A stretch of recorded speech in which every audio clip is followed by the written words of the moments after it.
2, 3C, Cássio Corte Show, chegando pra gente falar sobre mundo, vida e coisas. Meu convidado hoje é um cara que eu considero um dos maiores fotógrafos de esporte de aventura no Brasil, que eu também tive o privilégio de ter como parceiro em algumas dessas aventuras. Marcelo Maragni. Prazer estar aqui. Maragni, obrigado por aceitar o nosso convite. E eu começo com um assunto inevitável do momento. Como é que um fotógrafo de esportes outdoor está trabalhando ou não está trabalhando durante a pandemia? No meu caso, eu não estou trabalhando. Eu estou fazendo aqueles projetos que não davam dinheiro, mas eu queria fazer e tinha tipo peso podcast. que eu tinha peso na consciência de fazer. E eu estou botando para fazer, cara. Estou aproveitando esse tempo livre aí que quando dá com as crianças para construir coisas. Tipo o quê? Tipo uma serra para serratória de madeira, tipo brinquedo para as crianças, tipo construir uma trilha de bike downhill no bairro, Você estava falando que você construiu essa trilha, começou a construir para o seu filho e aí recebeu um recado mal criado de um outro ciclista que já estava... É que assim, eu tava eu sempre passava ali na praça perto de casa e tinha, que é uma pirambeira, e é o caminho da escola do meu filho. E eu pensei, pô, que legal ele poder fazer uma trilha todo dia que for para a escola. Então essa foi a ideia inicial. E já tinha uma trilha meio abandonada, assim, um salto e mais nada. E aí eu falei, pô, alguém começou a fazer, abandonou, eu vou continuar. E aí comecei a continuar na minha ignorância, dentro do que eu sei fazer. E aí um dia tinha lá um recado do cara que tinha começado a fazer, dizendo que eu tinha tirado alguns obstáculos importantes para ele no nível dele. Meu filho tem 5 anos, ele é bom de bicicleta, mas claro que não dá para comparar com uma pessoa já experiente e tal. Então, assim, o que era muito perigoso para ele era o treino do cara. E aí deixou um recado escrito na rampa lá, mas eu contornei, deixei meu telefone, a gente vai conversar e vamos se acertar. Se ele não... Ainda não conversamos, mas assim que ele falar comigo, a gente acerta, a gente divide as trilhas, se ele continua na dele eu faço outra, mas o interessante é se ocupar, né? Tava me ocupando ali e Isso fazer é tão uma maluco, coisa. Né? Você tá tendo uma troca de mensagens de uma forma que não se tem há talvez 10 anos, né? Tipo, por exemplo, você arranhava o carro do vizinho no condomínio, você deixava um bilhete, aí rolava uma troca de bilhetes. Hoje o cara vai te xingar no grupo de WhatsApp do condomínio, né? Exatamente, ele deixou um recado na rampa, ele escreveu na rampa, só que não deixou o contato dele. Aí eu fui lá, deixei o contato, desculpa, vamos acertar aí, fazer... Porque é tão raro você ter alguém que está cavando uma trilha. E eu acho que pro cara também é legal você ter outra pessoa colaborando ali, você ampliar, porque ali é uma pirambeira que ninguém, é uma praça que não tem muito uso, tem uso assim, o pessoal senta para descansar, mas não tem muito uso de esporte ou qualquer outra coisa. Eu perdi o meu cachorro nessa pirambeira há alguns anos atrás aí, e ela é realmente bastante íngreme e foi bem difícil pegar ele de volta. E não, eu imagino o seguinte, porque pro meu filho tá com 5 anos, ele vai para uma escola, daqui a pouco ele vai para uma outra, mas o caminho é o mesmo. E aí a gente vai derivar essa trilha para o outro lado, assim, que vai crescendo e vai ficando mais pesada a trilha. Essa é a ideia. O hashtag legado. Mas assim, a sua carreira sempre foi mais voltada pro esporte outdoor, né? O esporte de aventura. E nem esse tipo de coisa que está muito ligada à natureza, longe de aglomerações urbanas, nem isso está acontecendo. Não tem algum atleta que te chama, olha, vou tentar fazer a escalada X, vamos aí... Tá todo mundo, acho que, receoso aí, né, de queimar o filme. Acho que é um pouco isso. Até tem gente fazendo coisas outdoor, mas ninguém quer aparecer muito fazendo essas coisas nesse momento. Acho que ninguém quer estimular os outros a irem pra rua. Então é por aí. Porque assim, eu também gosto muito de esporte outdoor, corrida, bicicleta e tudo mais. E, na verdade, em vários países isso está sendo até estimulado, né? Países como a Inglaterra e tal, porque justamente esse tipo de esporte é o esporte que você consegue fazer sem necessariamente chegar perto das outras pessoas, né? Sim, eu vejo também um pouco dessa forma. Porém, aqui acho que tudo vai para o mesmo balaio, né? Então, acho que não tem esse discernimento aí das pessoas entender o que é, o que pode, o que não pode, o que é um pouco tênue, talvez, essa linha. Então, acho que ninguém está querendo, por aqui, estimular esse tipo de atividade. Inclusive, tem amigos montanhistas e tal que falam, pô, ninguém vai para a montanha, não sei o quê. O pessoal, entre si, se alfinetando bastante, assim. vários esportes. É engraçado, né? Como no começo acho que existia um senso de comunidade em geral e agora parece que cada vez mais começa a surgir esses feudos, né? A gente melhorou como ser humano por um período curto, né? De início. Infelizmente foi. Mas vamos lá, vamos ver quanto dura isso. No fim é o que você falou do balaio, né? A questão se... infelizmente a sociedade não tem a maturidade de entender as diferenças e se você começar a abrir, todo mundo vai para a rua e aí vão acontecer as aglomerações. E eu acho que também o brasileiro gosta de apontar o dedo pro outro, né? Acho que tem um pouco disso também. Você faz qualquer coisa, o outro já tá te xingando, o cara entendeu a informação pela metade, só que já xingou antes de entender o que tá acontecendo. O pessoal tava na praça vendo o pôr do sol, tudo bem, aglomerou bastante, mais ou menos, porque tinha um monte de gente, só que já virou assim, já virou uma coisa que todo mundo bateu muito forte, porque é tudo mesmo balaio.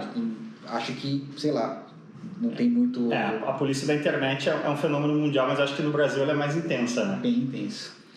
E assim, cara, tirando um pouco a lente profissional, você tem, se não me engano, você é um ano mais velho que eu, você tem 39? Eu tenho 41. Né? 41, então você tá... Você é 80? 78. 78, mas você tá muito bem conservado, acho que ficar na natureza faz bem. Manter o sorriso na cara, né? Você aí, então, do alto da sua... já tá na década do ENTA, né? Depois você entra e você não sai nunca mais. O que você tá achando disso tudo como um todo, cara? Você acha que as coisas vão voltar ao normal? Não só a questão do seu trabalho, mas você como pai de 2 filhos, assim, o que você sente que... Você tá assustado? Eu tô um pouco assustado, porque eu não tô vendo um fim para isso, né? Tá se arrastando, tudo bem, a China já saiu e tal, mas realmente não sei, talvez possam vir outras pandemias na sequência. O Covid-20, né? Ou uma coisa ainda pior, e para mim isso é muito relacionado com uma reação da natureza que a gente está destruído demais.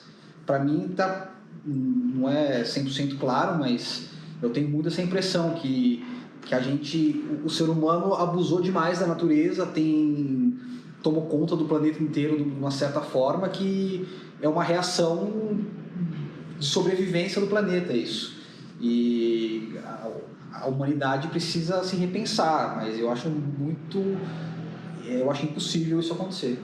Parece que a janela de a humanidade precisa se repensar, é o que a gente falou antes, né? No início você sente um crescimento assim da boa vontade em relação a isso, e depois a coisa some, né? Até porque a gente já estava antes da pandemia num momento em que a humanidade tinha que se chacoalhar e começar a pensar, olha, a gente vai ter que repensar várias coisas do ponto de vista coletivo com a questão do aquecimento global, que agora foi totalmente colocada em segundo plano. Totalmente. De certa forma, a pandemia até, entre aspas, ajudou, porque reduz a atividade e tudo mais, mas eu acho que a gente está aí diante de 2 situações em que uma revisão radical, né, de como a gente ocupa o mundo como sociedade vai ter que ser feita, né?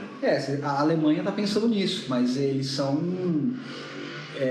uma pequena parcela, né? É um país que está muito bem resolvido economicamente, é um país que é super bem resolvido, é relativamente fácil de fazer isso. Um país onde as coisas são exploradas que nem a gente, a pandemia rolando e a Amazônia sendo loteada. A gente está num momento que a pandemia virou uma cortina de fumaça para esse loteamento da Amazônia. Estavam mudando a lei até da Mata Atlântica e na maior cara de pau. Então, assim, eu acho que não tem vontade nenhuma de revisão por aqui, muito pelo contrário. A vontade é ocupar cada vez mais, transformar a Amazônia num grande latifúndio e plantar soja, isso é algo demais. O meu dia a dia está muito ligado à indústria automobilística, evidentemente, e é muito engraçado isso, porque a gente vê claramente uma movimentação muito forte da União Europeia, né, da Europa Ocidental como um todo. Ali é o lugar do mundo onde o Japão acho que entra nessa faixa aí também, onde a ficha já caiu, né? Os grandes países europeus já têm data, e eu acho engraçado isso. No meu dia a dia, com essa coisa do comentário da internet, eu tomo muita porrada na internet, sempre que eu falo isso. O carro a combustão, ele já está morto, ele já tem data para morrer, em 2035 na Inglaterra, em 2040 ou 45 na Alemanha. Hoje, em países como a Noruega, já se vende mais carro elétrico do que a combustão. Então, a Europa está indo muito para esse lado de entender que vão ser preciso quebras fortíssimas de paradigma. O problema é que eles são talvez o menor dos 3 pilares da economia mundial, né? Sendo que os 2 maiores, que são os Estados Unidos e a China, principalmente hoje, que é o segundo, que é a China, está rasgando completamente isso e não está nem aí para nada. Então, vai ser difícil, né? É o tipo de coisa que você não consegue, como a pandemia estava mostrando também, você não consegue fazer sozinho, né? Precisa ter uma coordenação mundial. Mas e não vai acontecer, né? Não vai acontecer, ninguém vai chegando a acordo nenhum e... infelizmente. Vamos falar de temas um pouco mais leves, então, por um momento. Eu quis conversar com você dentro dessa ideia aqui do Cássio Cortes Show com CH, porque para mim, ao longo da minha carreira aí, que passou por diversas áreas, você é um dos caras mais apaixonados pelo que faz, que eu conheci, e essa paixão por um lado grande, a fotografia, mas também esse lado quase artesanal que você estava falando aí, de fazer pista, de fazer serra para toras, que eu acho muito pouco usual hoje em dia, né? Parece que o trabalho manual, ele tá... as pessoas que depois acham que uma vez que se formaram na faculdade e ganharam um diploma, o trabalho manual ele não faz mais sentido. Quando eu acho que, na verdade, o trabalho manual ele é muito engrandecedor, né? Não sei se você concorda. Eu concordo plenamente, eu adoro. Realmente, uma das coisas que eu mais gosto é fazer coisas. Dentro da fotografia, eu sempre gostei de inventar coisas que ninguém tinha feito. Em criar, seja técnicas ou criar gadgets, digamos assim, para fazer uma foto possível. Eu sempre adorei fazer isso. E não só na fotografia. Minha cabeça é uma usina de ideias, assim, eu adoro criar, fazer. Na pandemia tá vindo mais ideias? Cara, muito tempo ocioso? Eu tenho muita ideia. Na verdade, eu estou começando a executar muita coisa que eu tinha parada. Eu tinha muita coisa e muita matéria-prima guardada em casa. Então, assim, eu já tinha comprado o ferro para essa serra e o motor para essa serra há 1 ano, 2 anos atrás. Eu já tinha comprado madeira para fazer a cama do meu filho, que cresceu, estava lá parado, eu fiz também. E eu sou apaixonado por aprender coisas. Então, eu aprendi muita coisa nesses últimos 2 meses. Tipo o quê?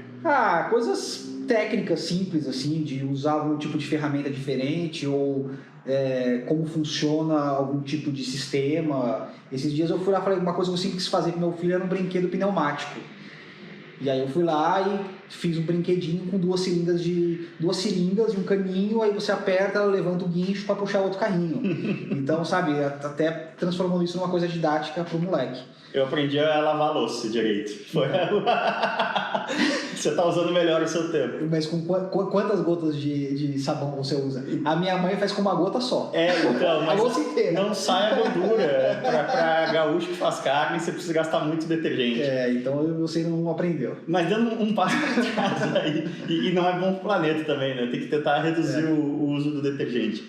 Mas dando um passo para trás, em relação à fotografia, assim, quando que você... Foi algo que te veio na infância, foi algo que veio depois? Você sempre quis ser fotógrafo? Como é que foi esse processo? Putz, aquela coisa assim, meu pai, eu sempre fui muito curioso. Meu pai tinha uma câmera manual, daquelas antigas, nem autofocus existia na época, totalmente manual, e ele curtia tirar foto e eu me interessei por aquilo. Aí comecei a fotografar na época da escola, do colegial, aí eu tinha mais uns 3 ou 4 amigos que também curtiam, que tinham, cada um por um motivo, mas um tinha um irmão mais velho que fotografava, o outro tinha um pai também que fotografava. Mas no colegial você já via como uma coisa de carreira ou era diversão por aí? Não, era diversão. E aí até um certo momento eu percebi que se eu fotografasse bem, eu sempre gostei muito de viajar, eu poderia vender aquelas fotos e pagar minhas viagens, ou ser convidado para viajar, para fotografar, e eu sempre fui muito apaixonado por viajar. E aquilo virou um instrumento de viajar de graça, de ganhar para viajar. E aí eu comecei a levar mais a sério, fiz faculdade de arquitetura, me formei, mas já no final da faculdade eu nem fui buscar o diploma. Já estava trabalhando, já estava trabalhando e tal, aquela coisa, né? Me formei, ainda morava com os pais, não precisava daquela grana toda. E aí, mas aí eu fui trabalhando, fui crescendo até que... Nunca pensou em fazer uma faculdade de fotografia no meio do curso? Na época, não existia faculdade de fotografia. É recente, né? É bem recente. Quando eu estava, talvez, no meio da minha faculdade que começou. Sei lá, quando eu estava no meu segundo ano de arquitetura. E para mim eu nunca dei tanto valor assim para essa educação formal, assim. Eu sempre fui muito autodidata nas coisas, eu sempre busquei informação e fui atrás. Claro que no caso da fotografia principalmente eu teria aprendido muito mais rápido e muito mais coisa, teria vivenciado muita coisa interessante. Mas talvez você fosse até menos original no seu trabalho, né? Se você tivesse vindo com, digamos, um set de regras prontas, né? Pode ser. Eu na verdade, fiz um curso numa época em que eu estava justamente pensando nisso. Fotografia, arquitetura, apareceu um curso de fotografia e de arquitetura. Falei, eu vou lá fazer. Aprendi um monte de coisa, foi muito legal. E curso rápido, mas aprendi bastante coisa. Foi o único curso de fotografia que eu fiz. É engraçado essa questão, para quem é mais jovem e está ouvindo. Eu, por exemplo, ao longo de toda colegial, né, você é obrigado não, né? Mas faz parte do processo fazer teste vocacional. E todos os testes vocacionais que eu fiz, deve ter sido uns 3 ou 4, porque a minha irmã estudava no mesmo colégio, e aí ela é 3 anos mais velha, então trazia o papel para casa, eu fazia, então todos para mim davam cinema. E em Porto Alegre, eu entrei na faculdade em 99 para 2000, né? 2000. Não existia faculdade de cinema, nem na PUC, que era uma das melhores faculdades de comunicação do país. Então eu fiz o jornalismo meio que, já que não tem cinema, vamos fazer jornalismo, né? E acabou na televisão. por vias tortas. Mas essa coisa de tecnologia também acho que encaixa um pouco aqui. Porque, por outro lado, você vivenciou aí, na sua trajetória, uma transformação radical da fotografia. Você começou fotografando com filme. Com filme sem autofocus, né? Era um foco manual. Então, mas já existia o equipamento autofocus, ou nem existia? Não existia. Quer dizer, foi meio ali... Na verdade, talvez até existisse, mas não era acessível. Que ano é isso? Fim dos anos 90? Fim dos anos 90. 94, por aí. E foi mais ou menos na época que eu comecei. 93, 94, por aí. Até existia o autofocus e tal, mas era super caro, fora do... Só na gringa, meu. Só na gringa, pagando em dólar, e a gente não tinha essa facilidade do amigo que vai pra gringa e pode trazer pra você. No máximo, um tio que ia buscar uísque no Paraguai, no máximo, você conseguia. Não existia muito aquela coisa acho que nem existia BH, nem sei se existia, que é aquela loja que todo mundo compra até hoje. Eu fiz a minha pós, assim que eu terminei a faculdade em Nova York, e eu tinha passado a faculdade inteira ouvindo falar na BH. A primeira coisa, segundo dia em Nova York, eu fui na BH e era isso, era a sensação da criança na loja de doces, assim. Para nós, era um negócio tão distante da realidade brasileira, você ter corredores e vai, você meio que acabava comprando coisas que você nunca imaginava que você queria, porque você, pela primeira vez, se viu diante daquilo, né? Sim, total.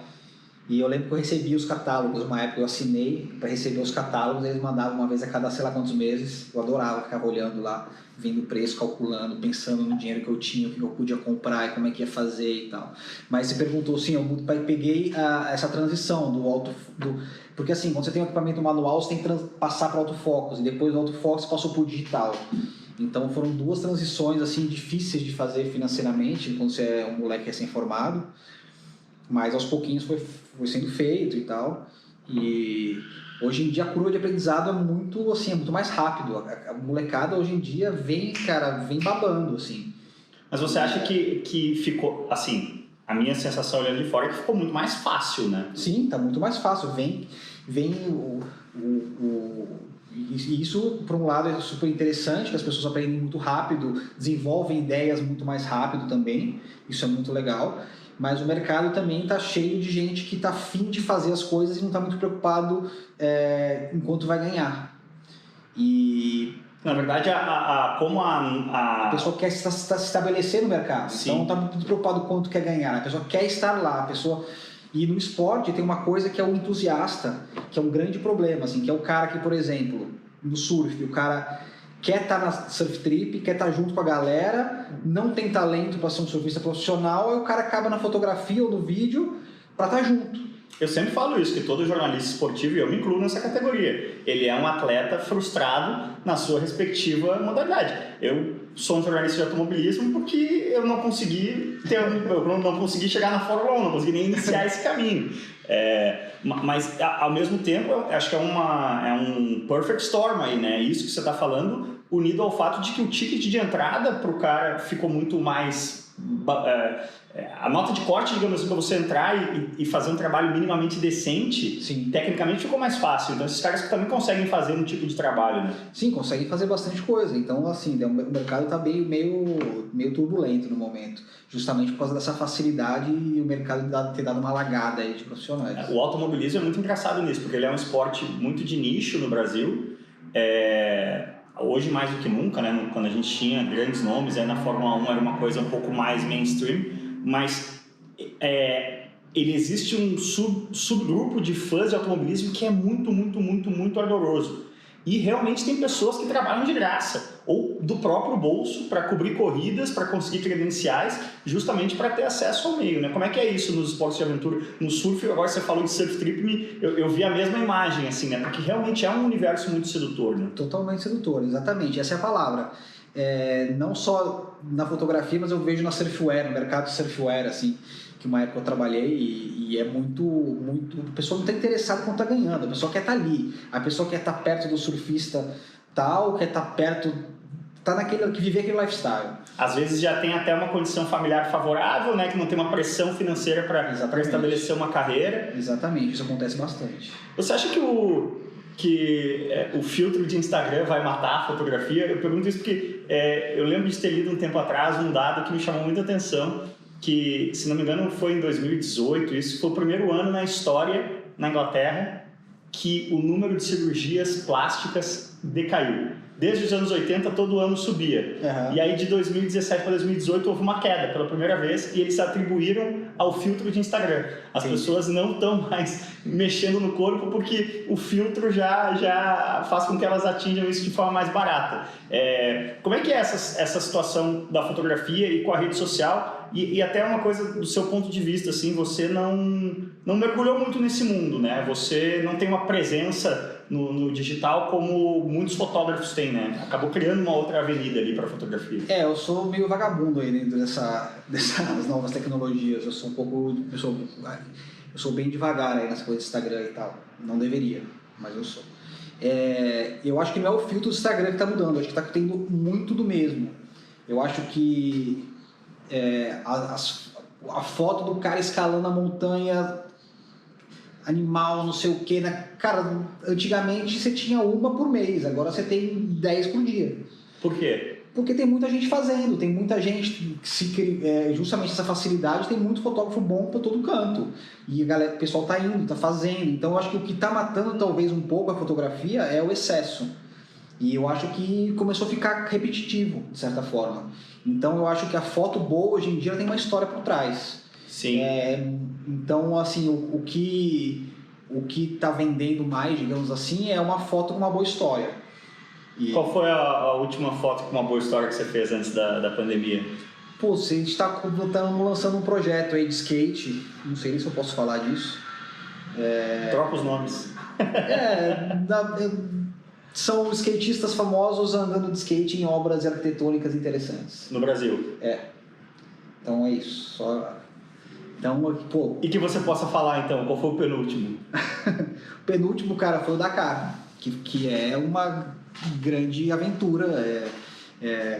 E, na verdade, ela é notícia, né? O grande lance do Dakar é que é sempre notícia. Então, ele é um trabalho importante porque, cara, todo dia alguém ganhou, alguém perdeu, aconteceu alguma coisa, os caras capotaram, pegou fogo, etc. É notícia, é news. Então... Quantos Dakar você já fez? São 11. 11? 11 Dakar. Aquele que a gente fez em 2011, então, foi um dos primeiros. Foi o segundo.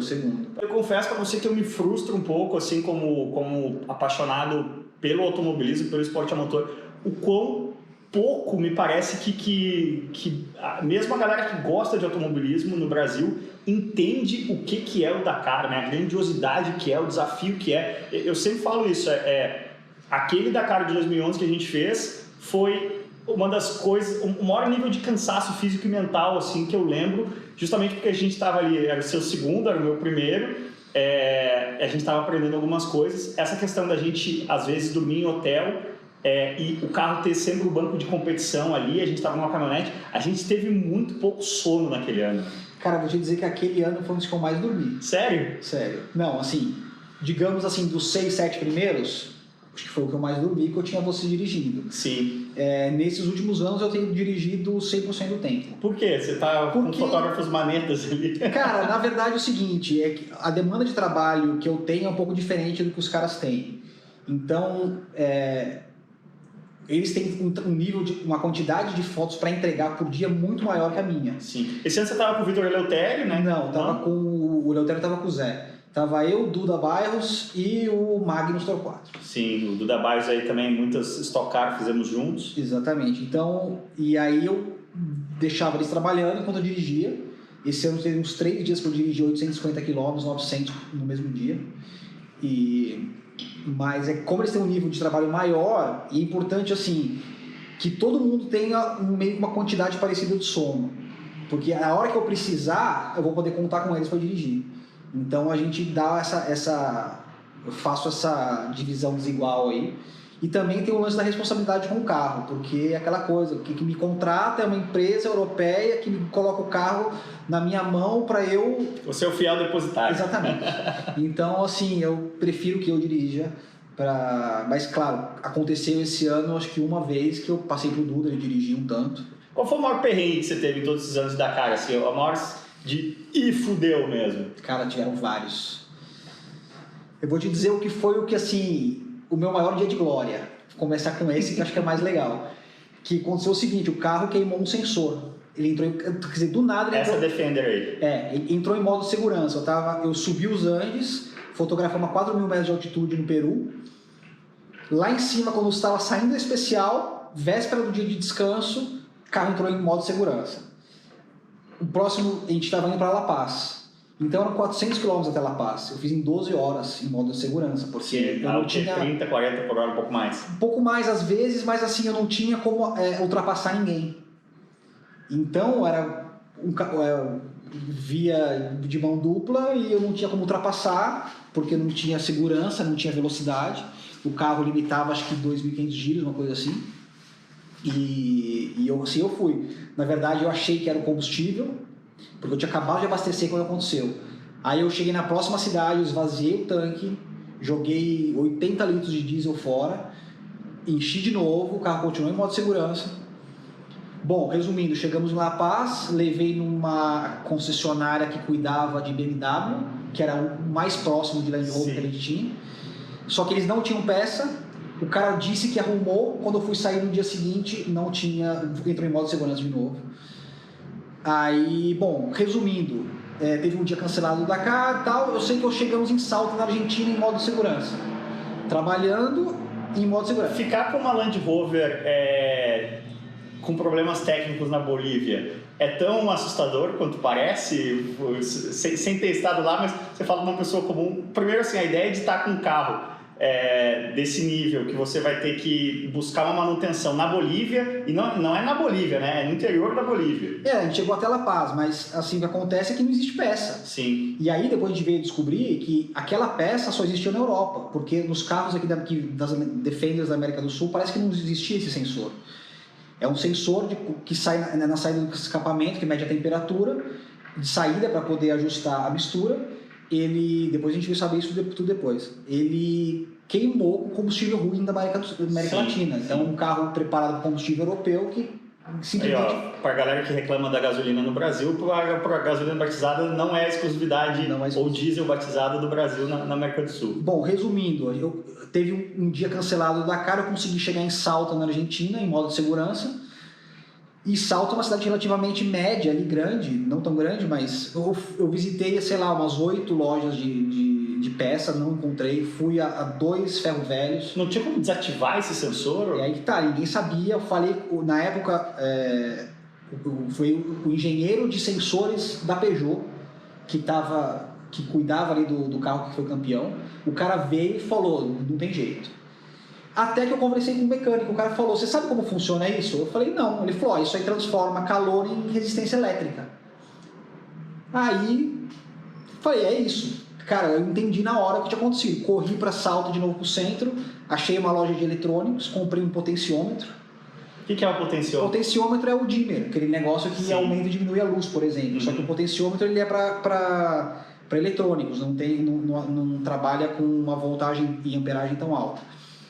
E aí cortei o fio, soldei o potenciômetro e botei uma resistência X. E aí passou o sensor, que não existia mais, passou a informar o computador do carro que existia uma resistência e ele fez uma mistura a partir daquela resistência e saiu do modo de segurança. Incrível. E aí eu tinha no potenciômetro, eu podia mudar. A gente tinha o Verde Mode e o Beach Mode. Você tunou Exatamente. Aí eu tinha a mistura pobre e a mistura rica ali nesse potenciômetro. E não te atrasou em relação ao rally? Foi esse dia de folga, você teve a sorte desse dia cancelado? Cancelou um dia por causa do excesso de chuva. Sim. E aí foi o que... Que tipo de paisagem teve do Dakar na Bolívia? Porque a Bolívia não tem... Bom, tem salários, né? Cara, a Bolívia é muito rica, cara. Um dos países mais bonitos que eu conheço. A Bolívia, a região do altiplano, ela é muito linda. Salar de Uyuni é um lugar maravilhoso que passou. Tem umas dunas lá pra cima... Tem bastante caminho de terra também, mas... A Estrada da Morte lá, não, vocês não aquela que o pessoal faz de bicicleta, não. Sim. Também os caras não arriscam tanto. E é isso. Esse foi uma das roubadas, mas a roubada, talvez, uma das piores, foi o ano que eu tive 3 acidentes meio perigosos, assim. O primeiro foi um incidente, eu estava justamente na Bolívia, saindo de Uyuni para Tupiza. Essa estrada hoje em dia parece que já resolveram, mas a gente estava a 5 mil metros de altitude, chovendo muito, muito, e uma região muito pedregosa. Quando eu fiz uma curva, veio uma onda na minha direção, tipo descendo morro de água. Então começou baixo, na altura do pneu, cobriu o capô do carro. Mas o que era? Da onde vindo essa água? Vindo da montanha, juntou... uma avalanche. Tipo uma avalanche, uma coisa assim, na direção do carro. E aí, como eu estava em subida...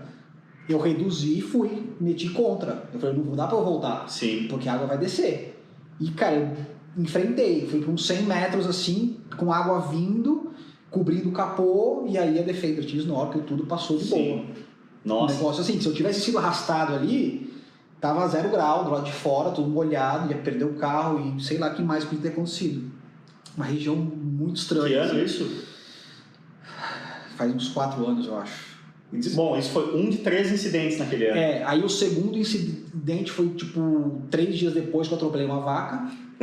A vaca é um animal muito denso, né? Muito perigoso. Exatamente. Eu atropelei a vaca a 100 por hora na estrada à noite. Então eu tava dirigindo, de repente entrou, sei lá, entraram umas 5, 6 vacas, eu consegui desviar, só que uma eu peguei de canto.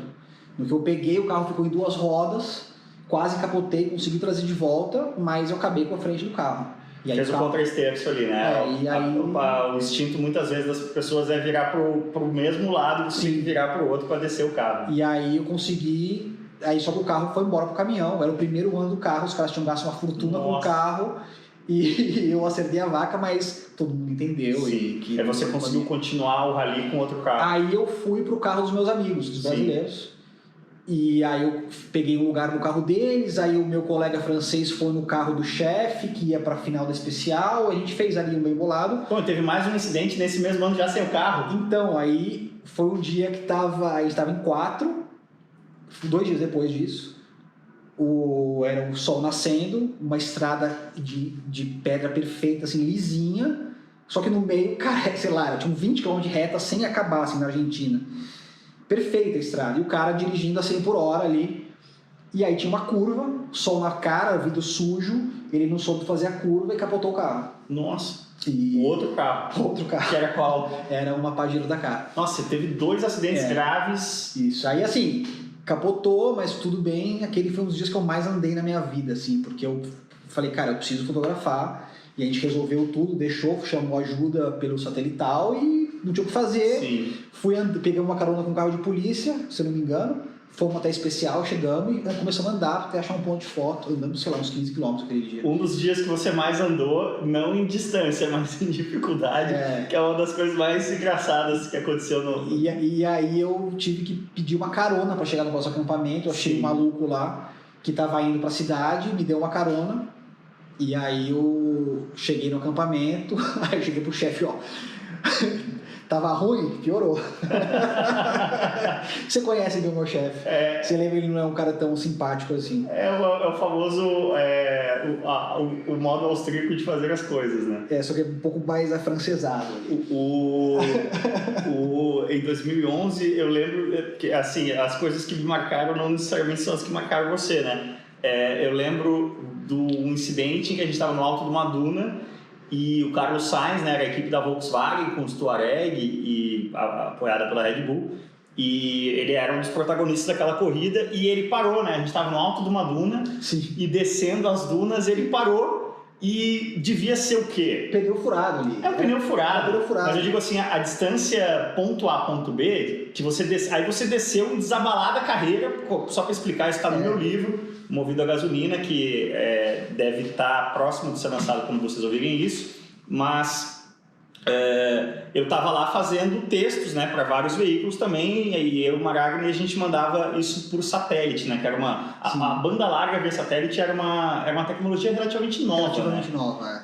Eu lembro de em 2006 eu fiz barra 1000, também por internet via satélite, um projeto da Toyota que também está no meu livro, mas era internet banda estreita, chamamos assim. Só dava para mandar texto e as fotos de qualidade muito, muito baixa. Mas aí você desceu a duna desabalado a carreira, deve ter levado o quê? Uns 5, 8 minutos descendo? Cara, é porque era o seguinte, tava disputando o Sainz e o Nasser. E aí, tava assim, minuto a minuto, dia a dia. A gente tava mais ou menos na segunda metade pro final do rally. E o cara furou o pneu na minha frente, quebrou alguma coisa, o cara parou. Eu falei, cara, pode ser a decisão do Dakar. É que não era tão na sua frente assim. Só que era lá pra baixo, duna abaixo, era uma duna muito, muito, muito alta. Eu falei, cara, pode ser a foto, a notícia, cara. Sim. Isso aqui, o Santos perdendo pro Nasser nesse momento. E aí eu toquei morro abaixo sem pensar. Eu tinha, acho que nem garrafa d'água tava no bolso ali. Acho que eu tinha uma garrafinha de água. E eu meti morro quando eu cheguei lá. A descida foi rápida, né? Ele foi embora. Foi o tempo de uma troca de pneu. Foi o tempo de uma troca de pneus. E aí depois a subida você levou o quê? Mais de hora? Sei lá quanto tempo eu demorei. Eu sei que foi exaustivo. Essas coisas acontecem bastante. E outra lembrança que eu tenho desses sustos, assim, que acontecia? Explicando, a gente entrava no trecho, né, que é a parte cronometrada, para fotografar, e depois tinha que sair do trecho, né? E às vezes tinha competidores que tinham tido problemas, que tinham ficado para trás, e esses caras acabavam ultrapassando a gente. E eu me lembro muito do susto, eu guiando. Era um dos caminhões líderes daquele ano, mas tinha tido problema naquele estágio, era o De Roy, né? Equipe holandesa, o caminhão vermelho, e o cara apareceu. Bom, você tá na rua, na estrada normal, um caminhão querendo te ultrapassar, já é uma experiência não muito agradável. Se for um caminhão de corrida, tentando recuperar o tempo perdido que teve com problema no rally, e tem uma buzina especial, né? Que é muito alta. Uma buzina a ar muito forte, e que é justamente para avisar, às vezes, alguém, né, que está na frente e tal. Entre eles tem o Sentinel, que é um aparelho que avisa que tem um veículo vindo atrás, que está se aproximando de algum veículo, seja atrás, seja na frente. Mas, pro resto, os caras tocam aquela buzina, e quando eu estou fotografando, às vezes, também você não sabe para onde o cara vai jogar o caminhão. Então você fica ali meio vendido. Sim. E tem que escolher um lado para correr. E é um apuro muito desagradável de passar. E esse seu lado mais professor Pardal, assim, o que você criou, professor Pardal no bom sentido, né, de ideias malucas que você concretiza, o que você criou ao longo desses 11 Dakares aí, de parte técnica, de coisa física, assim, para te ajudar nesse trabalho? Putz, sei lá, tipo, o Dakar eu não criei muita coisa. Na verdade, assim, o que eu fiz foi sugerir o uso da tecnologia via satélite, e eu consegui convencer os chefes de que se a gente trabalhasse via satélite, a gente furaria todas as agências de notícias internacionais. E foi o que deu super certo. No primeiro ano que a gente usou isso, a gente furou a Reuters, todas as agências, conseguiu ter fotos disponíveis muito antes. O que acontece é que quando o Dakar saiu da África e veio para a América do Sul, teve uma defasagem de horário. Então, se larga às 7 da manhã aqui, já são 11 da manhã na Europa. Sim. Então, o primeiro competidor, se chegou ao meio-dia, já são 4, 5 da tarde lá. E aí, até você processar essas imagens e enviar pelas vias normais do acampamento, você já perdeu os jornais do dia seguinte. E isso principalmente quando se trabalhava mais com jornal. E a nossa proposta foi justamente trazer o satélite que eu consegui enviar do trecho da própria trilha. E isso foi um super ganho e o resultado disso para a empresa, de ter as fotos publicadas antes de todo mundo, foi violento. Naquele ano, por causa dessa vantagem de tempo que a gente tinha, e até porque infelizmente o Dakar não desperta o interesse que merece, né, da imprensa brasileira. Mas por que a gente dormiu? Você falou que você dormiu bastante, eu dormi muito pouco. Porque justamente por essa vantagem eu estava fazendo um blog no Globoesporte.com, mandando textos quase que diários, dia sim, dia não, para o Diário Lance, mais toda a parte de distribuição de conteúdo da Red Bull, principalmente em cima dos pilotos Red Bull e dos brasileiros, né? Que a Red Bull fazia um trabalho aí também para aumentar a pegada do Dakar na imprensa brasileira em cima não só dos pilotos Red Bull, mas também dos pilotos brasileiros. Gosto muito. Eu gosto de desafio. O lance do Dakar, assim, eu gosto de automobilismo, gosto da corrida em si, mas o meu grande prazer lá é a aventura de estar num lugar diferente, lidando com aquelas situações diferentes. Não tem 2 dias iguais, né? Não tem, cara, não tem 2 dias iguais. E às vezes aquele dia que parece que vai ser o mais fácil é o dia que você atola e quebra alguma coisa, dá alguma coisa errada. Aquele dia que você acha, teve um dia no Salar de Uyuni que eu falei, putz, esse dia nós ganhamos aqui, já vamos fazer um corte de caminho aqui, vamos cruzar o Salar e vamos sair já lá na frente para a gente descer pro Chile. Fui ajudar um cara que tinha atolado, fiquei 10 horas atolado no Salar de Uyuni. Fomos retirados pelo exército boliviano.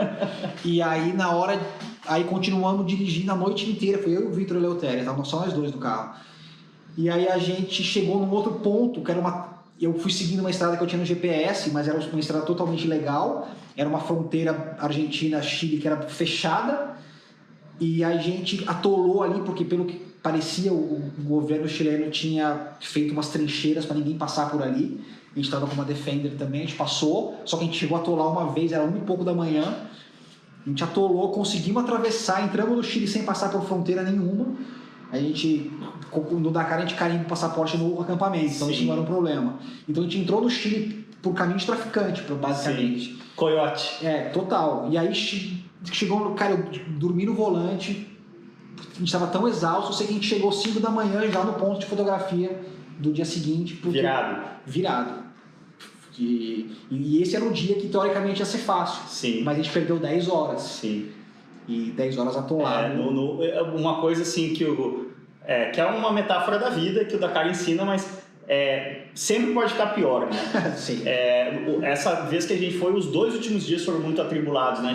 Quando já estava começando o psicológico, daqui a 2, 3 dias vou estar em casa, que as coisas, o carro começou a ter problema, a gente começou a passar perrengue. Essa questão que você falou do GPS, isso acontece até eu me lembro, cara, logo que surgiram os GPS no Brasil, tinha aquele copiloto da 4 rodas, eu estava indo fazer uma trilha de bike na Cantareira, aqui em São Paulo, e o copiloto me mandou por um caminho, e eu tinha um Subaru Impreza com tração nas 4 na época, e foi virando um caminho cada vez mais impassável e começou essa coisa, agora eu não consigo voltar mais e o GPS em regiões remotas, ele pode te colocar em situações, ninguém esteve ali para ver exatamente o que é aquela linha que ele está dizendo que é viável. É que no caso, a linha viável era uma linha viável no inverno, que não tinha chuva. Sim. E a gente estava no verão, estava tudo molhado. Então era um lugar alagável e atolamos justamente por isso. Sim. E para atolar no Salar é uma coisa que tem uma crosta fina de sal e embaixo uma lama violenta nessa região. Só que na época seca você passa. Então, assim, tem isso também. Tem a coisa da sazonalidade. É uma coisa que nós brasileiros não temos muito esse chip, né? Não temos nem um pouco. A gente não está acostumado com neve, que, né, essa coisa de nevou, você não passa. Então, a gente não. Pra gente é tudo igual o ano inteiro. E ali era uma trilha, na verdade era um mapa que eu tinha eu acho que era de trilheiro. Então alguém passou ali, só que provavelmente na época seca. Sim. Eu tenho eu puxei o gancho da escalada antes porque tem coisas que você fala e, em geral, eu sempre admiro muito todo mundo que faz coisas que eu tenho certeza que eu seria incapaz de fazer.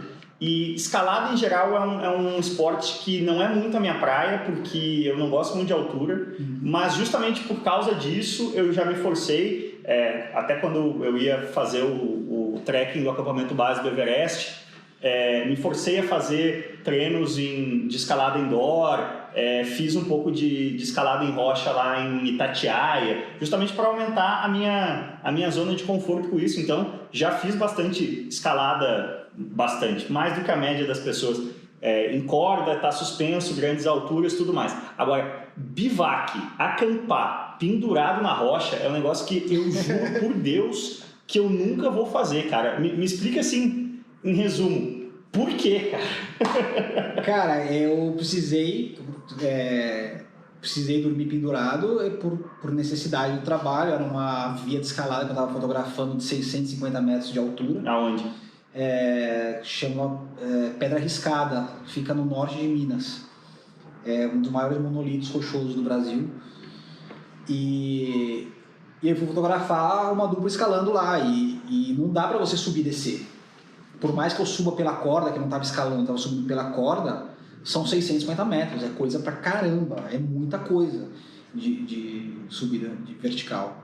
E vou te dizer que foi uma experiência bastante interessante, assim, porque você acorda, você fala assim, vou ficar dormir só um dia? Ah, tudo bem. E aí você acorda com vontade de fazer o número 2. Sim. Nossa Senhora! E aí você não pode fazer no vazio, porque tem gente embaixo. Sim. Justamente a dupla que estava escalando estava 30 metros abaixo. E na mesma linha vertical. Mais ou menos na mesma linha. Corria o risco de acertar. E também ali a rocha estava embarrigada, eu ia sujar toda a rocha. E para onde a gente ia descer depois.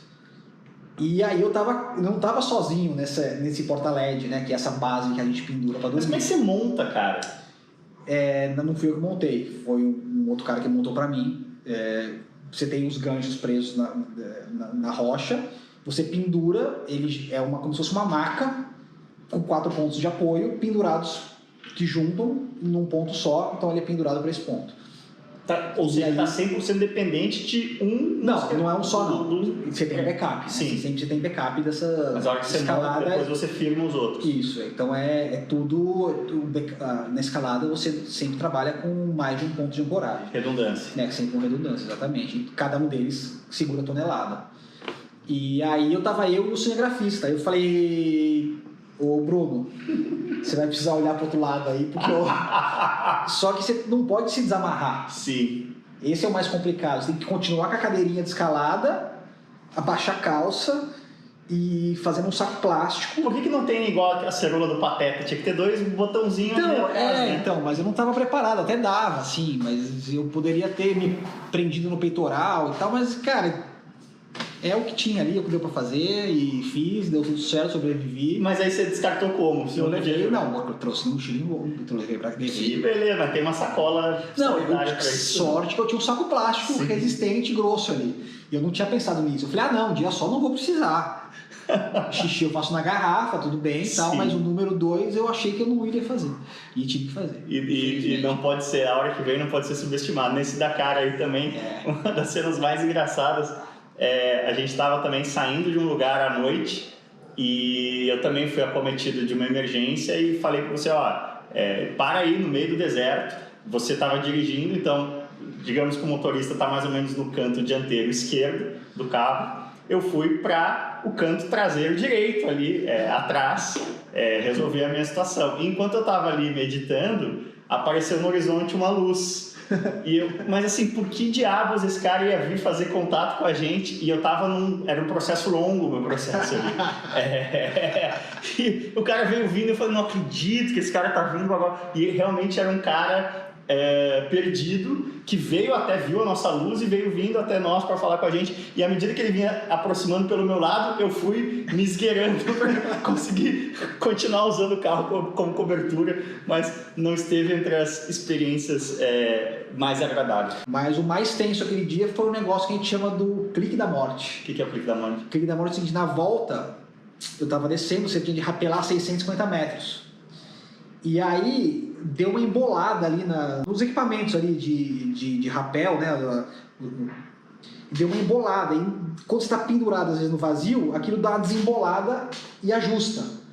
Só que você sente um tranco, você cai tipo 10 centímetros, que é o suficiente para o negócio desembolar. Sim, e Só que na tua cabeça você acha que cortou a corda. Sim. Aí você do nada tá pendurado numa corda, você toma um tranco de 10 centímetros. O seu cérebro de homem de Neandertal ali, as coisas mais evolutivas, elas não sabem, né? Isso é uma coisa muito forte do automobilismo também. Quando você tá rodando e indo bater no muro, racionalmente você sabe que você tá com cinto de 5 pontos, com capacete, com essas mais... O seu cérebro primata não sabe disso, a descarga de adrenalina é a mesma de vou morrer, né? Exatamente, aí é um clique, é aquele barulho, aquele vazio, e aí o negócio se ajeitou e tal, e continuei descendo, mas é tenebroso. Você fez cliques aqui em São Paulo na Ponte Estaiada? Fiz na estaiada, na estaiadinha. Estaiadinha que é a Horace Square, certo? Isso, na estaiada eu dormi lá em cima. Como? Eu botei uma rede lá em cima e dormi lá. Falei, pô, oportunidade de dormir na Ponte Estaiada é única. Qual era o projeto na Ponte Estaiada? Era a escalada da Ponte Estaiada. O Felipe Camargo subiu escalando na virada esportiva e era a abertura da virada esportiva. Então ele subiu e botou a bandeira lá de abertura da virada esportiva. E tem uma escada por dentro, então só nessa situação a gente teve acesso a poder subir e tal. E aí eu fotografei de cima, de baixo e tal, mas como começou, sei lá, 6 da manhã, então tinha que chegar muito cedo. Eu falei, não, vou chegar 10 da noite. Sim. Aí cheguei 10 da noite, armei uma rede lá em cima e... Mas você fixou onde? Lá em cima da ponte ela tem umas paredinhas assim, e a gente tinha montado uma estrutura, uma parede meio na diagonal, um negócio meio esquisito, para ter aquela ponta, né, aquele visual de ponta, ela tem uma parede inclinada. Então a gente teve que fixar umas estruturas para poder ter um certo conforto para filmar e fotografar lá de cima. Uhum. Então eu pendurei nessa estrutura que tinha sido montada, e tinha acho que algum parafuso também na parede lá de escalada que alguém usou. A gente usou, eu pendurei, dormi, eu e o Alípio lá.